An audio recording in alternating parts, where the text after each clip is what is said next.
Hey, I'm Melissa, your beauty bestie. This week we are going to talk about your weekly self-care routine, and it is not what you're thinking.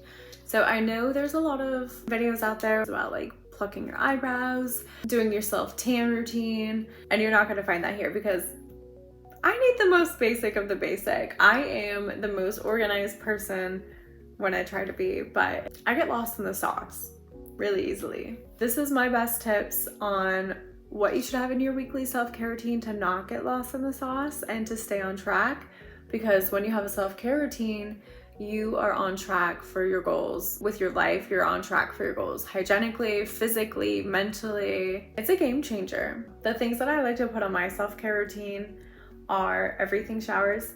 I know you've seen them as a trend. They were trending for a reason, let's be honest. Something else I like to incorporate into my routine is laundry, because I absolutely hate doing laundry. So when I put it into my weekly checklist, I have no other choice. So I'll do my clothes, I'll do my bath towel, and my pillowcases. I'll try and wrap those in every single week just to keep me on track. Lately, I've been really falling behind. From here on out, let's work on our laundry. The next thing on my weekly checklist is picking out my living area, so my house, wherever I spend the most time in. Having a neat area is just important to keep your mind clutter-free and organized, because when you have clutter in your life, there's going to be clutter in your brain. It just all correlates. Number 4 on my weekly checklist is working out. I know this is crazy, but hear me out. If I am struggling, if I am having a bad week, the one thing that keeps me going, the one thing that'll keep me on track is putting a low impact workout on my weekly checklist. So at least I'm staying consistent by moving my body once a week. That is the most future me could ask for. And honestly, when you're doing the low impact workouts, you're probably gonna fall in love with them, that you're gonna end up doing them way more than just once a week. But the goal is just once, because that's it. We're human. Things are hard. Life is hard. And let's be honest, no matter how much I like talking about slow living and everything, it's really hard to keep it in the constant practice because life gets crazy and you get really busy. So just do it when you can. Come back to it if you fall off. So I've been talking about low impact workouts for a long time now, saying we'll get to it later, we'll get to it later.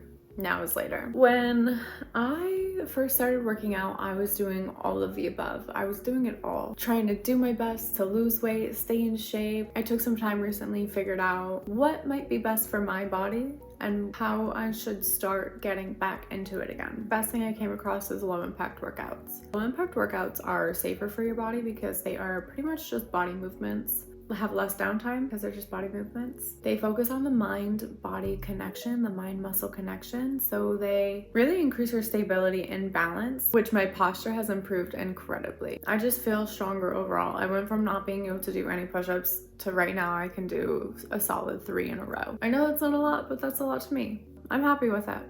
I've never been in better shape than I am right now, and that's because I'm pretty much only been doing low impact workouts lately. I am looking to start incorporating a little bit more weightlifting so I can start building muscle and kind of toning up. But with my low impact workouts, I've ultimately lost close to 40 pounds. I teeter right on the edge because I'm a woman. I have done a couple of other things to improve my body overall, but I have to accredit it to the low impact workouts, because that's the only thing that's stayed consistent for the past year and a half. So my favorite types of low impact workouts, you've heard me time and time again. I'm a Pilates girl through and through. I love following, her name is Bailey Brown here on YouTube. She posts really great workout playlists or Pilates playlists, and they are like 5 to 10 minutes, and it's really all I could handle when first getting started. We have the tonal, and they have some Pilates workouts on there, but they are like 20 to 40 minutes long, and I cannot do that. I've worked up to being able to do the 20-minute ones, but I can't do anything more than that right now. My favorite place to start was right here on YouTube. If you're not a Pilates girl, or if you don't like Pilates, you've heard hot girl walks.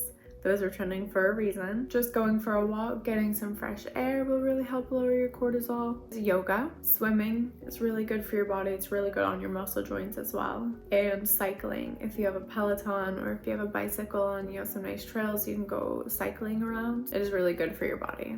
I love my weekly self-care routine because it is completely customizable to whatever season of life that I'm in. More often than not, it's just to build the habit. So my weekly reset routine is just to keep me on track and to build the habit. outfits. Ideally, I should be doing these tests probably more than once a week, but if I do them once a week, I'm a happy girl.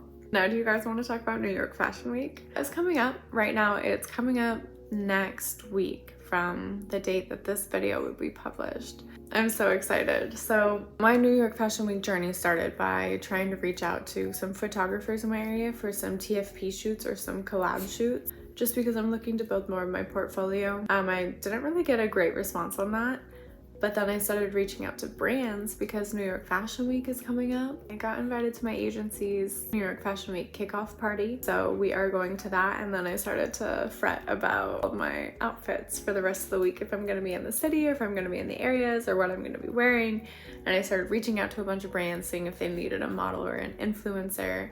And I did a lot of rejection, but that's okay. I actually got a fitting from it for New York Fashion Week, so I might end up walking in a show because of that. So put yourself out there. You never know what you'll get in return. Worst case scenario, you'll just get a bunch of no's. You'll learn how to handle it and you'll move on.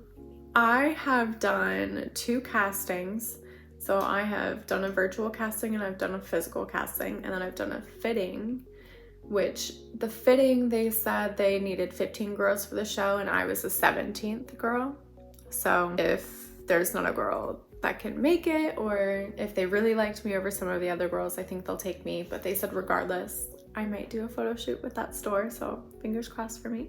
I'm hoping to hop in a couple of open calls this upcoming week. I'm in the city, but I'm not too stressed about it. If I don't make it in this season of Fashion Week, I'll make it in the fall, so worst comes to worst, I'm just gonna have fun at all the parties.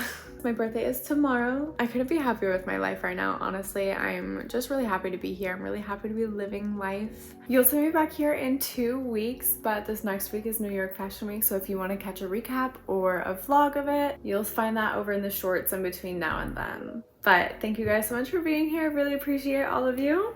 Bella, come here. Me and Bella say thank you guys. Have a great week. Bye.